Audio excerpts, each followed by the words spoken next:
Hello everyone, welcome to bright brain academy. तो आज हम शुरू करेंगे लाइव प्रोसेस का रेस्पिरेशन पार्ट। इसके पहले बहुत सारा वीडियो आ चुका है लाइव प्रोसेस के बारे में। अगर नहीं देखे हो तो देख के आ जाना।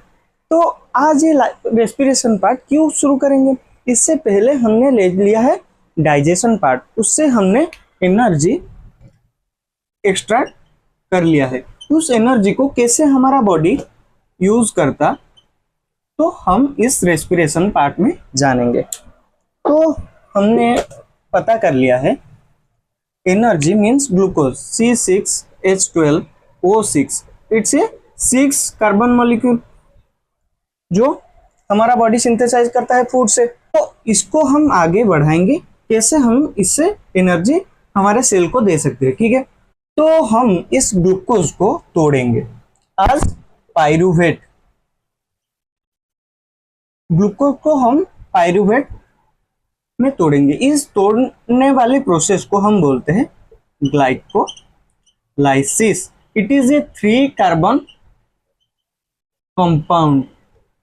फिर इस पाइरूवेट को, ये सारे चीज साइटोप्लाज्म के अंदर ही अंदर होता है, कोई बाहर नहीं जाता। फिर इस पाइरूवेट को हम 2 जगह भेजेंगे। कहाँ कहाँ? एक जगह भेजेंगे जहां एयर होगा, जहां एयर बिल्कुल भी नहीं होगा। एयर होने वाले जगह को हम बोलेंगे aerobic respiration and aerobic respiration. तो पहले हम जानेंगे एनाएरोबिक रेस्पिरेशन।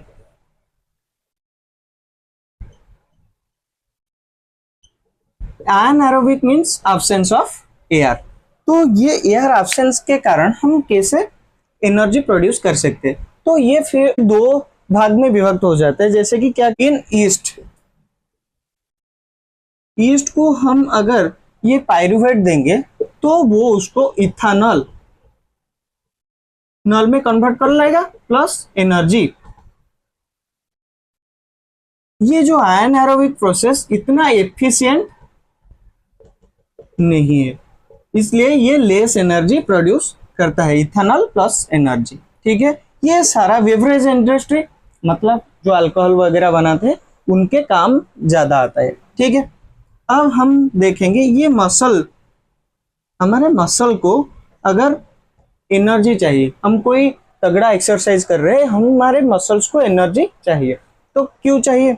हमारा मसल्स एक्सरसाइज करता है, उसको ऑक्सीजन की डिमांड ज्यादा होता है। जब उसको उसकी जरूरत की ऑक्सीजन ना मिलता, तब क्या करता है मसल्स, ये जो पाइरूवेट है कन्वर्ट हो जाता है लैक्टिक एसिड। इसलिए हमें फैटिग होता है, जिसके कारण हमें थकान महसूस होता है। ये हो गया एनाएरोबिक रेस्पिरेशन। हम अब जाएंगे एरोबिक रेस्पिरेशन के तरफ।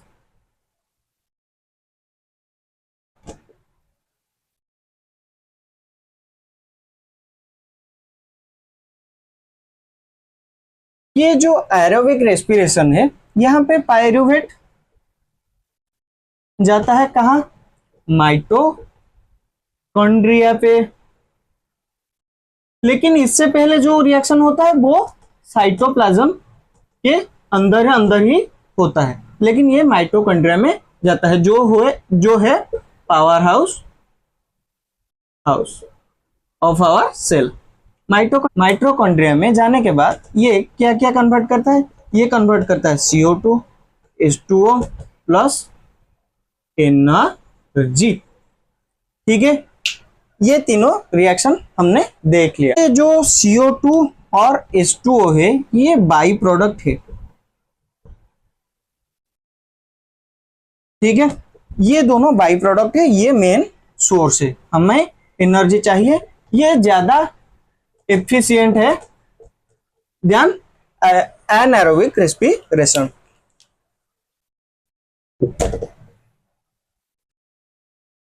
हमारा एनर्जी अब निकल गया, मतलब जो ATP एडेनोसिन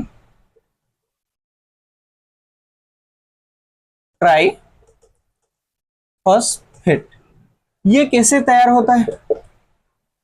हमारा एनर्जी को, इसको ले लो आज बैटरी, मतलब ये एनर्जी स्टोर करके रखता है, जब जिसको जरूरत है उसको देता है। लेकिन ये कैसे होता है? जैसो फूड हो गया, फूड उससे आ गया ग्लूकोज या एनर्जी, एनर्जी को energy plus adenosine diphosphate ADP, adenosine